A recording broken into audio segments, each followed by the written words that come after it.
Saat-saat sebelum perang, hampir semua orang sudah siap berperang. Kedua belah pihak telah berkumpul di kubu masing-masing. Demi kehormatan dan kemuliaan perang kaum kesatria, mereka bertekad untuk memegang teguh aturan-aturan perang dalam melancarkan serangan dan gempuran terhadap lawan. Perang di zaman itu dibatasi dengan aturan-aturan yang berbeda dengan aturan di zaman-zaman yang kemudian. Menjelang matahari terbenam, perang harus dihentikan dan masing-masing pihak kembali ke kubu pertahanan untuk beristirahat. Sering terjadi, pihak-pihak yang bermusuhan berkumpul dan bergaul bebas dalam suasana persaudaraan selama matahari berada dalam peraduannya. Mereka melupakan segala peristiwa yang terjadi siang harinya. Tidak seorang pun dibenarkan mengangkat senjata atau mengepalkan tinju di malam hari. Pertarungan satu lawan satu hanya boleh dilakukan di antara dua pihak yang setara. Tidak seorang pun boleh berbuat sesuka hati di luar aturan-aturan yang dogma-dogma telah ditetapkan dalam dharma.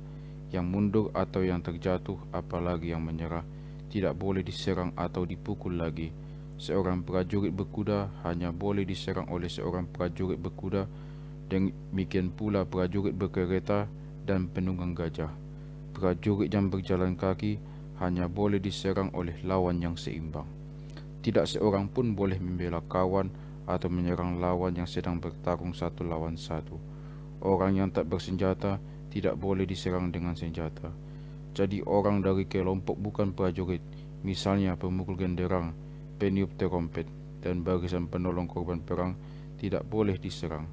Mereka yang lari menyerah ke pihak lawan tidak boleh dianiaya atau dibunuh.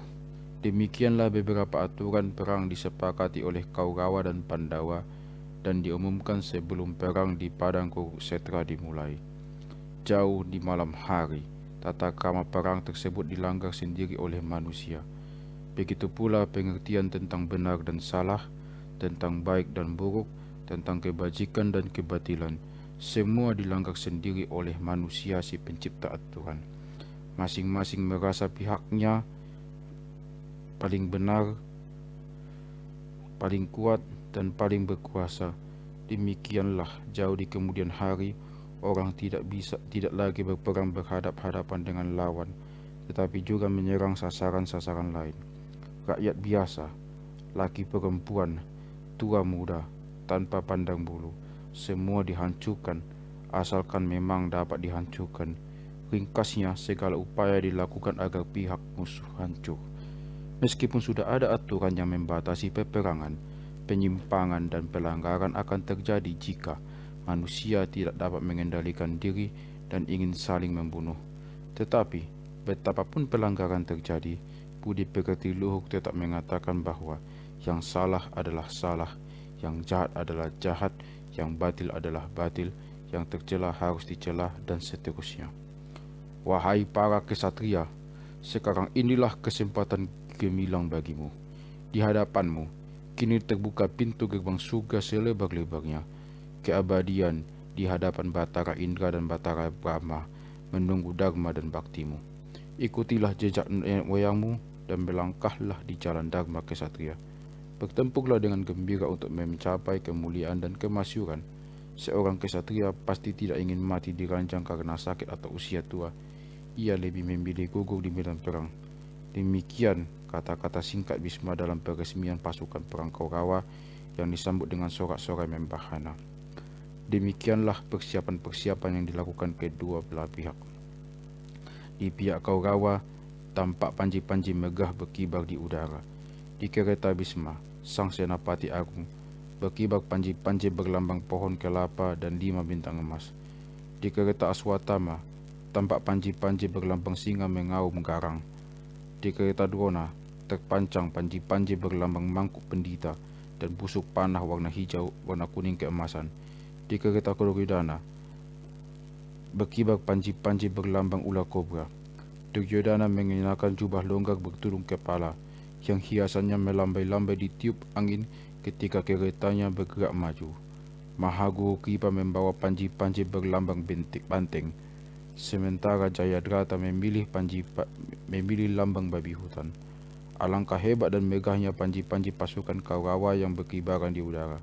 Hati siapa yang tidak berdebar menyaksikan kehebatan pasukan Kaurawa yang berderap menuju medan Kurukshetra.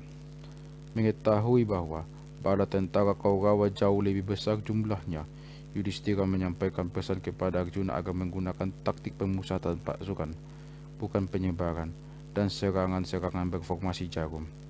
Ketika Arjuna menyaksikan kedua pihak berhadapan di medan Kurukshetra, siap untuk saling menyerang, hatinya menjadi ragu dan sedih memikirkan akibat peperangan.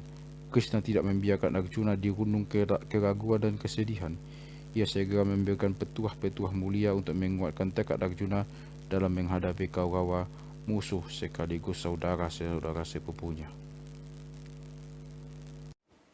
Sesaat sebelum pertempuran dimulai, ketika segala senjata siap digunakan untuk menyerang musuh, ketika ketegangan jiwa memuncak, tiba-tiba Yudhishthira yang gagah berani meletakkan senjatanya, menanggalkan tudung kebesaran dari kepalanya, lalu turun dari keretanya. Ia melangkah mendekati Senapati Agung Kaurawa. Semua orang yang melihat perbuatan Yudhishthira tercengang, bingung, dan bertanya-tanya dalam hati, apa gerangan yang hendak dilakukan Yudhishthira sekarang? Arjuna sangat terkejut dan segera turun dari keretanya lalu mengejar Yudhishthira. Krishna dan saudara-saudara Arjuna yang lain mengikuti langkah Arjuna. Mereka cemas kalau Yudhishthira hendak menyerah tanpa perlawanan demi tercapainya perdamaian. Sambil mengejar dari belakang, dengan suara keras Arjuna berseru kepada Yudhishthira, Hai raja yang kami hormati, apa sebabnya engkau berbuat seaneh ini? Tanpa memberitahu kami, kau pergi ke tempat musuh, tanpa senjata, tanpa pengawal, dan dengan berjalan kaki. Katakan, apa maksudmu? Tetapi Yudhishthira tidak menjawab sepatah kata pun. Ia tenggelam dalam renungan jiwanya dan terus berjalan ke tempat musuh. Setelah memandang wajah Yudhishthira beberapa saat lamanya, Krishna yang mengetahui jiwa dan perasaan manusia, juga jiwa dan perasaan Dharmaputra saat itu, berkata kepada Pandawa lainnya dengan tenang, Ya, aku tahu maksudnya. Ia hendak pergi menemui Bhisma, Mahaguru Drona dan para tetua lainnya untuk memohon restu sebelum peperangan dahsyat dimulai. Apa yang dilakukannya memang sesuai dengan sopan santun dan adat kesatria. Dengan restu para tetua, ia berharap kita akan dapat melakukan kewajiban kita di medan perang dengan sebaik-baiknya. Pasukan Duryodhana yang melihat Yudhishthira datang tanpa senjata, tanpa pengawal, dan dengan kepala tunduk, mengira kesatria itu datang untuk mencari penyelesaian secara damai, karena gentar melihat kekuatan pasukan Kaurawa. Mereka saling berbisik, mengatakan Dharmaputra pengecut, dan tindakannya membuat malu para kesatria. Banyak yang mengutuknya. Kenapa orang seperti Dharmaputra terlahir di lingkungan kesatria? Tetapi ada juga yang merasa lega, karena mengira kemenangan akan diperoleh dengan mudah, tanpa harus melancarkan satu pukulan pun, karena Dharmaputra datang sendiri untuk menyerah. Yudhishthira terus berjalan, menembus barisan pasukan Kaurawa yang berderet tegap dan rapi, lengkap dengan senjata perang mereka. Ia tenggelam dalam lautan pasukan perang yang dipimpin Bhisma. Sampai di hadapan Senapati Agung itu, Yudhishthira sujud dan menyembah kaki Bhisma yang ia muliakan sambil berkata, Kakek yang kumuliakan, izinkan kami memulai peperangan ini. Kami memberanikan diri untuk melawan kakek, kesatria yang tak tertandingi dan tak bisa dikalahkan. Kami memohon restumu. Cucuku, engkau terlahir sebagai keturunan Bharata.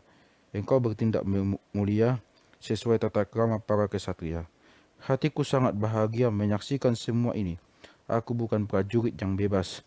Aku, karena terikat oleh kewajibanku terhadap Dhritarashtra, harus bertempur di pihak Kaurawa. Bertempurlah engkau, kemenangan akan ada di pihakmu, kata Bhisma sambil memberikan restunya kepada Dharmaputra. Setelah memperoleh restu dari kakek Bhisma, Yudhishthira pergi menemui Mahaguru Drona. Sampai di hadapan Mahaguru itu sesuai adat para kesatria, ia sujud menyembah dan memohon restunya. Mahaguru Drona berkata, "Wahai Dharma Putra, aku tak mungkin mengingkari kewajibanku. Kepentingan pribadi telah memperbudak kita dan menjadi majikan kita. Aku terikat oleh kepentingan itu dan harus bertempur di pihak Kaurawa. Tetapi engkau pasti menang. Bertempurlah kalian dengan sepantasnya." Setelah mohon pamit dari Mahaguru Drona, Yudhistira pergi menghadap Mahaguru Kripa dan Raja Salya pamannya untuk maksud yang sama. Setelah mendapat restu dari kedua orang itu, ia pergi ke pasukan Pandawa. Demikianlah perang besar Bharatayuda dimulai. Terjadi pertempuran satu lawan satu di pihak kesatria perkasa dari kedua belah pihak. Bhisma lawan Partha, Brihatbala lawan Abhimanyu, Kritawarma lawan Satyaki, Salya lawan Yudhistira, Duryodhana lawan Bima, dan Drona lawan Dristadumna. Pasukan berkuda berhadapan dengan pasukan berkuda. Pasukan gajah menghadapi pasukan gajah. Semuanya berlangsung sesuai undang-undang dan aturan perang di masa itu. Di samping pertempuran-pertempuran yang sesuai dengan aturan-aturan perang di masa itu, perang bebas juga terjadi antara pasukan berjalan kaki dari kedua belah pihak. Pertempuran bebas seperti itu disebut Sankula Yuddha. Demikianlah Padang Kurukshetra telah menyaksikan Sankula Yuddha yang tidak ada batasnya, lebih-lebih setelah peperangan berlangsung beberapa hari, dan orang-orang yang berperang sudah tak dapat mengendalikan diri lagi. Mereka saling membunuh dengan garang, benar-benar haus darah, tidak peduli apapun, asal dapat memancung leher lawan. Gemuruh kereta-kereta perang yang dipacu, lengkingan gajah, bunyi tombak dan pedang beradu, desingan ribuan anak panah yang melesat ke arah lawan, semua itu menjadi pemandangan sehari-hari selama berhari-hari di padang Kurukshetra yang amat luas.